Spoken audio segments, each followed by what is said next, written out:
അപ്പൊ ഹിന്ദി ദിനത്തിൽ അതിഥിയുണ്ട്. ആരാണ്? ഹിന്ദി അധ്യാപകനാണ് ശ്രീ പള്ളിപ്പുറം ജയകുമാറാണ് നമുക്ക് അതിഥിയായി എത്തുന്നത്. അദ്ദേഹത്തിന് പക്ഷേ അധ്യാപകൻ എന്ന ഒരു വാക്കിൽ മാത്രം ഒതുക്കിയാൽ പറ്റുന്നത് വലിയ വാക്ക് തന്നെയാണ്. പക്ഷേ എങ്കിൽ പോലും എന്തുകൊണ്ട് ഇന്നത്തെ ദിവസം നമ്മുടെ ഫ്ലോറിൽ അദ്ദേഹം അതിഥിയായി എത്തുന്നു എന്ന് ചോദിച്ചാൽ, പ്രധാനമന്ത്രിയുടെ പ്രതിമാസ ഹിന്ദി റേഡിയോ പ്രഭാഷണമായ മൻ കി ബാത്ത് മലയാളത്തിലേക്ക് ശ്രീ പള്ളിപ്പുറം ജയകുമാറാണ് പരിഭാഷപ്പെടുത്തുന്നത്. 100-ലേറെ എപ്പിസോഡ് പരിഭാഷപ്പെടുത്തിയതും അദ്ദേഹമാണ്. എന്തായാലും മാത്രമല്ല, ഈ പ്രധാനമന്ത്രി നരേന്ദ്രമോദി കേരളത്തിലെത്തിയിരുന്നല്ലോ, തിരുവനന്തപുരത്ത് വന്ദേ ഭാരത് ഉദ്ഘാടനവുമായി ബന്ധപ്പെട്ട്. ആ സമയത്ത് സ്റ്റേജിൽ നിന്ന് പരിഭാഷപ്പെടുത്തി അദ്ദേഹത്തിന്റെ അഭിനന്ദനങ്ങൾ നേരിട്ട് അനുഭവിച്ച ഒരു വ്യക്തി കൂടിയാണ്. അപ്പോൾ സ്വാഗതം പള്ളിപ്പുറം ജയകുമാർജി. നമസ്തേ, പുത്തൻപുലരിയിലേക്ക് സ്വാഗതം. അതീവ സന്തോഷം. നമസ്കാരം. അപ്പൊ എപ്പോ തുടങ്ങിയാണ് ഹിന്ദി പ്രേമം? നിർബന്ധിച്ച് പഠിപ്പിച്ചാണോ, സ്വന്തമായിട്ട് ഇഷ്ടപ്പെട്ട് പഠിച്ചാണോ? വളരെ കൊച്ചുനാളിൽ തന്നെ ഹിന്ദി ഞാന് സത്യം പറഞ്ഞാൽ അന്നത്തെ കാലത്ത് ഈ പഠിക്കുന്ന കാലത്ത്, ഈ ചെറിയ ക്ലാസ്സുകളിൽ പഠിക്കുന്ന കാലത്ത് കുട്ടികൾ ഒരു പഠന പ്രവർത്തനങ്ങളല്ലാതെ മറ്റു കാര്യങ്ങളിലേക്ക് പോകുന്നത്, ഇന്ന് കമ്പ്യൂട്ടർ പഠിക്കാൻ പോകുന്നത് പോലെ അന്ന് കുട്ടികൾ ഈ വെക്കേഷനും മറ്റുമൊക്കെ പഠിക്കാൻ പോകുന്നത് ഹിന്ദിയാണ്. അന്ന് കേരള ഹിന്ദി പ്രചാര സഭയുടെ മറ്റ് കോഴ്സുകൾ, പ്രഥമ ദൂസരി സുഗമയുള്ള ചെറിയ കോഴ്സുകൾ പഠിച്ചു തുടങ്ങിയതാണ്. പിന്നീട് അതിലൂടെ അതായിരുന്നു നമ്മുടെ ജീവിതത്തിന്റെ ലക്ഷ്യം എന്നൊരു ഇതിലേക്ക് എത്തി. പറഞ്ഞോളൂ, ഞാൻ അല്പം വിജ്ഞാനം വിളമ്പിയതാണ്.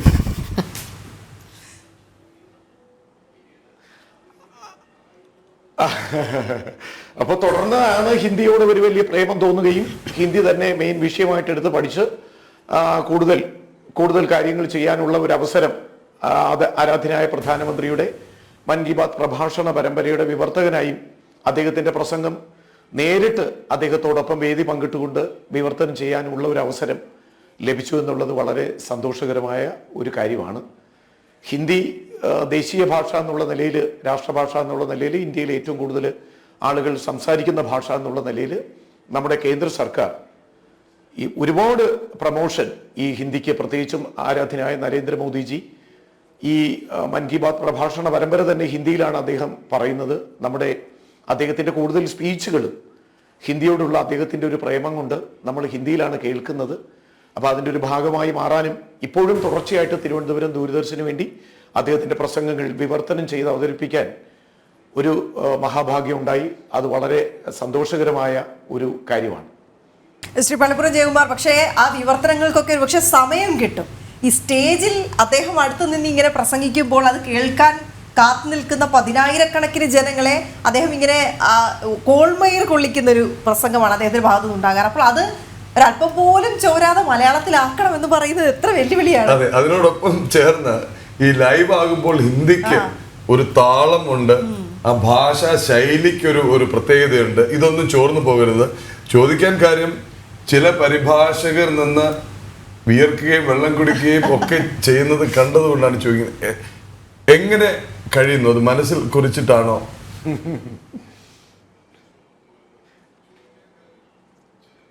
അത് ഈ നമ്മുടെ അനുഭവം അല്ലെങ്കിൽ പരിചയം എന്ന് പറയുമല്ലോ. കാരണം 2014 ഒക്ടോബർ 3 മുതൽ അദ്ദേഹത്തിന്റെ പ്രസംഗങ്ങൾ ഇങ്ങനെ നിരന്തരമായി കേൾക്കാൻ കുറെ കാലം കഴിഞ്ഞപ്പോൾ അദ്ദേഹം എന്താണ് പറയാൻ പോകുന്നതെന്ന് നമുക്ക് അറിയാൻ കഴിയുന്ന തരത്തിലേക്ക് ഇത് മാറി.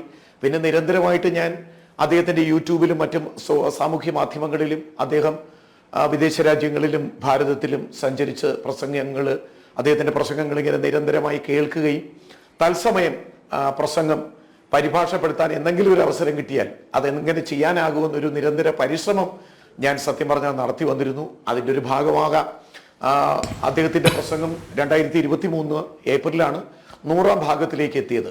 ആ സമയത്ത് അദ്ദേഹം 2023 ഏപ്രിൽ 25-ന് തിരുവനന്തപുരം സെൻട്രൽ സ്റ്റേഡിയത്തിൽ നേരത്തെ താങ്കൾ പറഞ്ഞതുപോലെ വന്ദേ ഭാരത് ട്രെയിനിന്റെ ഉദ്ഘാടനത്തിന് എത്തി.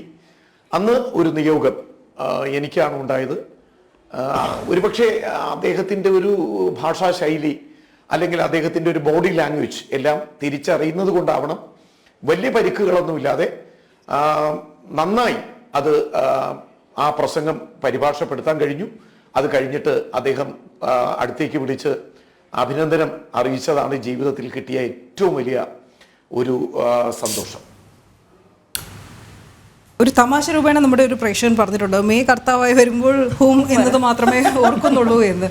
അതിൻ്റെ കോർത്തിണക്കി മറ്റൊരു കാര്യം ചോദിക്കട്ടെ, നമ്മുടെ കേരളത്തിലേക്ക് എത്തുമ്പോൾ നമ്മുടെ ഹിന്ദി ഭാഷാ പഠനം സ്കൂളുകളിലാകട്ടെ കോളേജുകളിലാകട്ടെ എത്രത്തോളം ഇപ്പോൾ മാറിയിട്ടുണ്ട്? അതായത് സാധാരണയായി ഇത് സംഭാഷണത്തിലേക്ക് പോകാൻ വിധം വിദ്യാർത്ഥികൾ പ്രാപ്തരാണോ ഇപ്പോൾ എന്നുള്ളത്?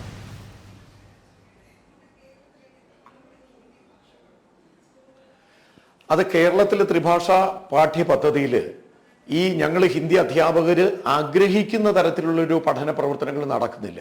ഏറ്റവും പ്രധാനപ്പെട്ട കാര്യം മാതൃഭാഷയായ മലയാളവും വിദേശ ഭാഷയായ ഇംഗ്ലീഷും 1-ാം ക്ലാസ് മുതൽ, ഇപ്പൊ പൊതുവെ എല്ലാ സ്കൂളുകളിലും കിൻഡർ ഗാർഡൻ മുതൽ ആരംഭിക്കുമ്പോൾ LKG മുതൽ കുട്ടികൾ ഹിന്ദി പഠിക്കുമ്പോൾ കേരളത്തിൽ 5-ാം ക്ലാസ്സിൽ മാത്രമേ നമ്മുടെ പൊതുവിദ്യാലയങ്ങളിൽ ഹിന്ദി ആരംഭിക്കുന്നു എന്നുള്ളത് ഒരു വലിയ പ്രശ്നമായിട്ട് തന്നെ അവസാനിക്കുന്നു. മാത്രമല്ല ഈ 5-ാം ക്ലാസ്സിൽ വളരെ ചുരുക്കം, ആഴ്ചയിൽ 2 പീരീഡ്, ഒരു മാസം 8 പീരീഡാണ് കുട്ടിക്ക് കിട്ടുന്നത്. അതിൽ സ്കൂളുകളുടെ അവധിയും അധ്യാപകരുടെ ലീവും ഒക്കെ പരിഗണിച്ചാൽ ഒരുപക്ഷെ 5-6 പീരീഡ് കൊണ്ട് മാത്രം ഒരു സംഭാഷണ ശൈലിയിലേക്ക്, അല്ലെങ്കിൽ കുട്ടിക്ക് ഒരു ഹിന്ദിയോട് ഒരു ആഭിമുഖ്യം, താല്പര്യം ഉണ്ടാവുന്ന തരത്തിലേക്ക് മാറ്റിയെടുക്കാനുള്ള ഒരു പ്രവർത്തനങ്ങളില്ല. എങ്കിലും ഈ ദേശീയ ഹിന്ദി അക്കാദമിയുടെയും അതുപോലെ കേരള ഹിന്ദി പ്രചാര സഭയുടെയൊക്കെ പ്രവർത്തന ഫലമായി അവർ നടത്തുന്ന പരീക്ഷകളിൽ കുട്ടികൾ കൂടുതൽ പങ്കെടുക്കുമ്പോൾ അതിനോടുള്ള ഒരു അനുഭവമുള്ള കുട്ടികൾ കൂടുതൽ താല്പര്യത്തോടെ ഇത് പഠിക്കുകയും മറ്റ് +2 കഴിഞ്ഞിട്ട് ഡിഗ്രി തലം വരുമ്പോൾ ഹിന്ദി ഐച്ഛിക വിഷയമായിട്ടെടുത്ത്, മെയിൻ വിഷയമായിട്ട് എടുത്ത് കുട്ടികൾ പഠിച്ച് കൂടുതൽ താല്പര്യം എടുക്കുന്നത് നമുക്ക് കാണാനാകും.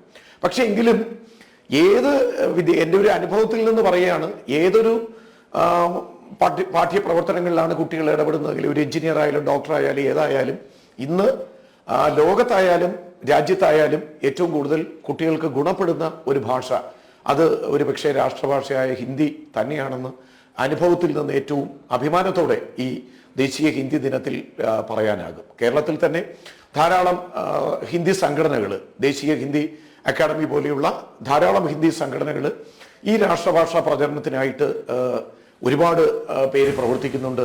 സ്വർഗീയ Shri MK Velayudhan Nair sir Kerala Hindi Prachar Sabha secretary ആയിരുന്ന കാലത്ത് ഒരുപാട് പ്രവർത്തനങ്ങൾ അതിനുവേണ്ടി നടത്തി. ദേശീയ Hindi academy secretary Shri R Vijayan Thampi sir ഇത്തരത്തിലുള്ള പ്രവർത്തനങ്ങളുമായിട്ട് ഇപ്പോൾ മുന്നോട്ട് പോകുന്നു.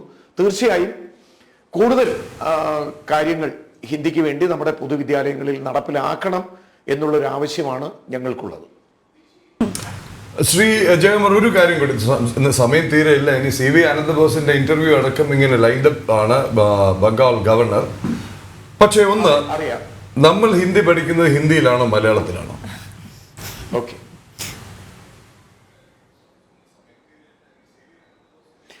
അതൊരു ചെറിയ പ്രശ്നമുണ്ട്. അതായത് ഒരു ഭാഷാ ശേഷി കുട്ടികൾക്ക് ഉണ്ടാവണമെങ്കിൽ ലാംഗ്വേജ് സ്കിൽസ്, നല്ല ഭാഷ കേൾക്കാനും നല്ല ഭാഷ മനസ്സിലാക്കാനും എഴുതാനും അത് ഹിന്ദിയിൽ തന്നെ പറഞ്ഞ് എക്സ്പ്രസ് ചെയ്യാനും, അത് എഴുതിയായാലും പിന്നെ വായിച്ചായാലും പ്രകടിപ്പിക്കാനുള്ള ഒരു ശേഷിയാണ് ഒരു ഭാഷയിൽ നമ്മൾ അധ്യാപകർ കുട്ടികൾക്ക് നൽകേണ്ടത്. പക്ഷേ എന്തുകൊണ്ടോ താങ്കൾ ഒരു തമാശ രൂപയാണ് ചോദിച്ചതെങ്കിലും പല അധ്യാപകരും ഹിന്ദി വായിച്ച് മലയാളത്തിലേക്ക് അർത്ഥം പറഞ്ഞു കൊടുക്കുന്നത് കൊണ്ട് കുട്ടികൾക്ക് ഹിന്ദി കേൾക്കാനുള്ള അവസരം പലപ്പോഴും കുറയുകയും കുട്ടികൾ ഹിന്ദിയിലേറെ കൂടുതൽ മലയാളം ഹിന്ദി ക്ലാസ്സുകളിൽ കേൾക്കുന്ന ഒരു അവസ്ഥയിലേക്ക് നീങ്ങുന്ന ചില സാഹചര്യങ്ങൾ ഉണ്ടാകുന്നുണ്ട്. അതിൽ നിന്ന് വ്യത്യസ്തരായിട്ട് ഭാഷാപ്രേമികളായ നമ്മുടെ ഹിന്ദി അധ്യാപകര്, എല്ലാവരും അങ്ങനെയാണെന്ന് പറയാൻ കഴിയില്ല, ഭാഷാപ്രേമികളായ നമ്മുടെ ഹിന്ദി അധ്യാപകര് തീർച്ചയായും കുട്ടികൾക്ക് നല്ല ഭാഷ കൂടുതൽ കേൾക്കാനുള്ള ഒരു അവസരം ഉണ്ടാകണം എന്ന് ഒരു അഭ്യർത്ഥനയാണ് എനിക്കുള്ളത്. ഇപ്പൊ തീർച്ചയായും നേരത്തെ ഒരു കാര്യം കൂടി, സമയക്കുറവുണ്ടെന്ന് താങ്കൾ പറഞ്ഞുകൊണ്ട് ഞാൻ ഇതിനോടൊപ്പം കൂട്ടിച്ചേർക്കുകയാണ്. ഈ മൻ കി ബാത്ത് പ്രഭാഷണ പരമ്പര ഒരുപക്ഷെ ഭാഷാ ശേഷി കൂടുതൽ ആർജിക്കുന്നതിന് കൂടിയുള്ള ഒരു പരിപാടിയാണ്. നമ്മുടെ മുൻ കേന്ദ്രമന്ത്രി ശ്രീ V മുരളീധരൻ സാറിന്റെ നേതൃത്വത്തിൽ ഈ മൻ കി ബാത്ത് കൂടുതൽ യുവാക്കളിലേക്ക്, വിദ്യാർത്ഥികളിലേക്ക് എത്തിക്കുന്നതിനുള്ള ഒരു പ്രവർത്തനവും അദ്ദേഹം V മുരളീധരൻ സാറിന്റെ നേതൃത്വത്തിൽ നടക്കുന്നുണ്ട്. കഴിഞ്ഞ 3 സീസണിൽ, കഴിഞ്ഞ 2 സ്വാതന്ത്ര്യ ദിനാഘോഷങ്ങളിലും കഴിഞ്ഞ റിപ്പബ്ലിക് ദിനത്തിലും തിരുവനന്തപുരം ജില്ലയിലെ കോളേജുകളിലും സ്കൂളുകളിലും ഇതിന് കുട്ടികൾക്ക് ഒരു മത്സരം നടത്തുകയും അതിൽ വിജയിച്ച കുട്ടികളെ ശ്രീ V മുരളീധരൻ സാറിന്റെ നേതൃത്വത്തിൽ രാഷ്ട്രപതിയെയും പ്രധാനമന്ത്രിയെയും മറ്റ് വിശിഷ്ട വ്യക്തിത്വങ്ങളെയും കാണാൻ ഒരു അവസരം ദില്ലിയിൽ ഒരുക്കി. അതിൽ ആ കുട്ടികൾക്ക് നേതൃത്വം നൽകി എനിക്ക് പോകാൻ കഴിഞ്ഞു. അപ്പൊ ആ കുട്ടികളുമായിട്ടുള്ള ഒരു ചർച്ചയിൽ നിന്ന്, അല്ലെങ്കിൽ അവരുമായിട്ടുള്ള ഒരു ഇന്ററാക്ഷനിൽ നിന്ന് മനസ്സിലാക്കാൻ കഴിഞ്ഞത് ഒരു രാഷ്ട്രബോധം, ദേശീയ ബോധം ഉണ്ടാകുന്നതിനും ഹിന്ദിയിലോട്ട് കൂടുതൽ താല്പര്യം യുവ വിദ്യാർത്ഥികൾക്ക് വരുന്നതിനും തീർച്ചയായും പ്രധാനമന്ത്രിയുടെ ഈ മൻ കി ബാത്ത് പ്രഭാഷണ പരമ്പരയ്ക്ക് കൂടുതൽ അവസരം കുട്ടികൾക്ക് നൽകാൻ കഴിഞ്ഞിട്ടുണ്ട്. ശരി, വളരെയധികം നന്ദി ശ്രീ പള്ളിപ്പുറം ജയകുമാർ. ചോദ്യങ്ങൾ ധാരാളമുണ്ട്, വളരെ ഇൻട്രസ്റ്റിംഗുമാണ്. പക്ഷേ സമയക്കുറവ് ഇതിന് അനുവദിക്കുന്നില്ല. ഇവരെല്ലാവരും ഹിന്ദി പഠിച്ചിട്ട് വന്ന് നിൽക്കുകയായിരുന്നു. ഹിന്ദിയിൽ എല്ലാവരുടെ കയ്യിൽ ഓരോ ചോദ്യമുണ്ട്. പക്ഷെ പ്രിയപ്പെട്ട പ്രേക്ഷകരെ കരുതി അത് ഞാൻ അത് ചോദിപ്പിക്കുന്നില്ല. ഞാനതിൽ മെയിം ഹോം വരെ എത്തി, നടുക്ക് മാത്രമേ ഉണ്ടായിരുന്നുള്ളൂ. അല്ല, എനിക്കൊരു ചെറിയ വ്യത്യാസമുണ്ട്. ഞാൻ ഈ പ്രഥമ ദൂസരി രാഷ്ട്രം പ്രവേശിക വരെ പഠിച്ച ആളാണ്. പക്ഷെ നിർഭാഗ്യവശാൽ അദ്ദേഹം പറഞ്ഞതുപോലെ നമ്മൾ മലയാളത്തിൽ പഠിക്കുന്നത് കൊണ്ട് പലതും ചോദിക്കാൻ അറിയില്ല. എനിക്കൊന്നും പറയാൻ പറ്റും. ഞാനത് സാഹിത്യാചാര്യ വരെ പോയിരുന്നു. ഇനി പലതും പറയുന്നില്ല, സാഹിത്യാചാര്യ വരെ എത്തി. ഇതിന് ഡോക്ടറേറ്റ് എത്തുന്നതിന് മുമ്പ് പ്രിയപ്പെട്ട പ്രേക്ഷകരെ ഇതിന് മോചിപ്പിക്കാം. വളരെയധികം നന്ദി ശ്രീ പള്ളിപ്പുറം ജയകുമാർജി. വീണ്ടും കാണാം പ്രിയപ്പെട്ട പ്രേക്ഷകർക്കൊപ്പം. ഒരുപക്ഷെ ഒരു ഹിന്ദി സെഗ്മെന്റ് തന്നെ നമുക്ക് ആലോചിക്കേണ്ടതുണ്ട്. നന്ദി, നമസ്തേ, ജയ് ഹിന്ദ്.